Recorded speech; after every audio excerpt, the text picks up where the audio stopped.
Kung hindi ka mahilig mag-ehersisyo, pero gusto mo pa ring maging malakas, unahin mo ang iyong espiritu. Sabi nga sa 1 Timoteo 4:8, ang pagsasanay sa katawan ay may kaunting pakinabang. Ngunit ang pagiging makadiyos ay may pakinabang sa lahat ng bagay at may pangako para sa buhay ngayon at sa buhay na darating. Isipin mo, araw-araw kang nagpupunta sa gym. Nagbubuhat ka, nagpapawis at nagsusumikap.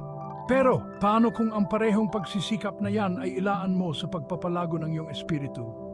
Siguro ang iyong mga kalamnan ay makakatulong sa iyo sa isang mahirap na araw, pero ang iyong pananampalataya ang magdadala sa iyo sa mga pagsubok ng buhay.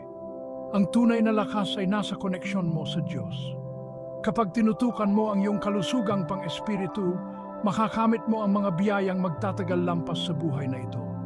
Pag-isipan mo, ang mga material na bagay ay kumukupas, pero ang relasyon mo sa Diyos, yan ay walang hanggan. Kaya sa susunod na magplano ka para sa pagpapabuti ng iyong sarili, huwag kalimutan na ang iyong espiritu ay nangangailangan din ng pagsasanay. Manatili kang pinagpala.